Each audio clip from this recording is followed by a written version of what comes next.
I'm about to show you the one poll which tells you everything you need to know about why the Ron DeSantis campaign for president is completely falling apart, and why I personally believe the Florida governor will not be the Republican nominee in 2024.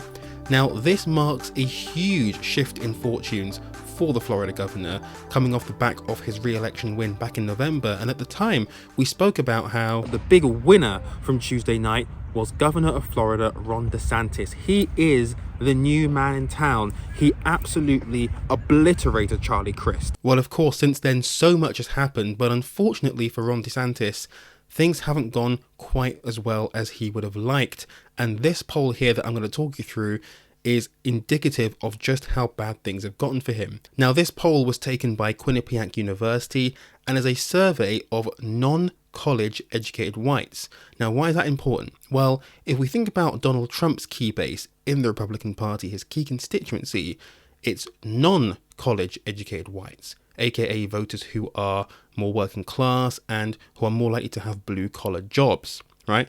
Folks who are more likely to subscribe to the MAGA wing of the Republican Party.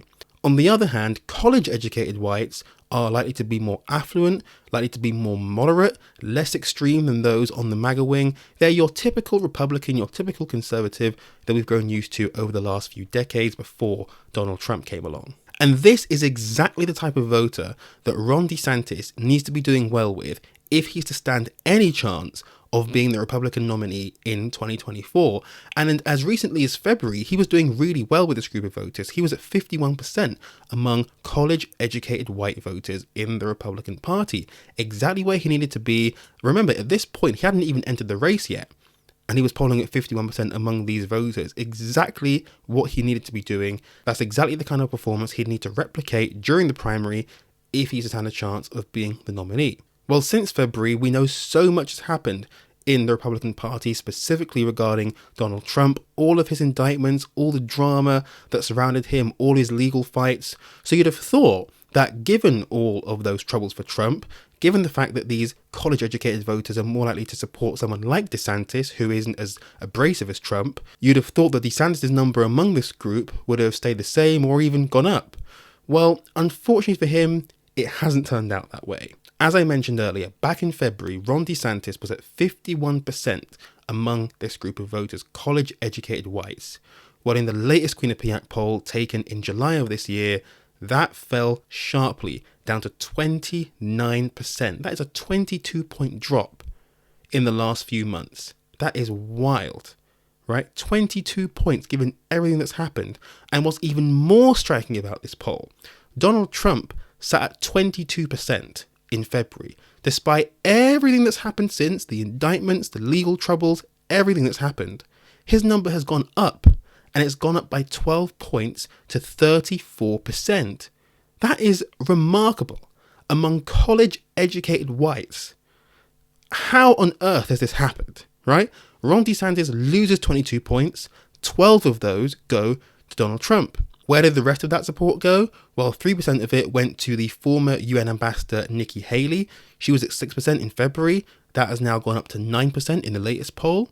And you've got her fellow South Carolinian, Senator Tim Scott, who was at 0% in February, now is at 7% in the latest poll among college-educated whites. Just this one poll here tells you everything you need to know about the dynamics of this GOP primary and why the DeSantis campaign is failing to gain traction. If you follow American politics even a tiny amount, you'll have seen all the media coverage about how his campaign is shedding staff, about how donors are fleeing his campaign, about how the campaign is having to have a reset. They're making him do more interviews now on mainstream outlets where he wasn't before.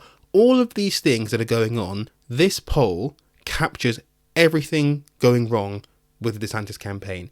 If Ron DeSantis can't perform among college-educated whites, like, how on earth is he then going to try and tackle the non-college educated whites who are so firmly in Donald Trump's camp? If he's lost 22 points on this group since February, after everything that's happened, personally, I think he's completely toast. And it actually begs this question. Is Ron DeSantis going to be the Kamala Harris of 2024? Right? Why do I say that? Because Remember that Kamala Harris, the Vice President of the United States, she ran for president 4 years ago in the 2020 cycle.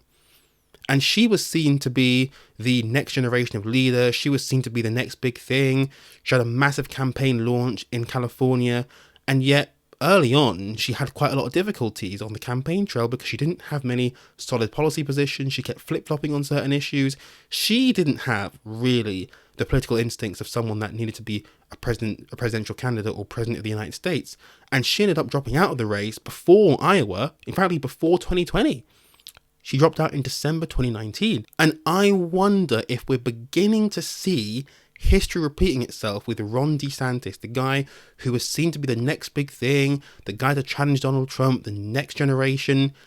And yet his lack of political instincts is now beginning to bite him. And I wonder, is Ron DeSantis going to make it to Iowa? I think at this point in time, it's still highly likely he does, but it's an interesting comparison to make between the two.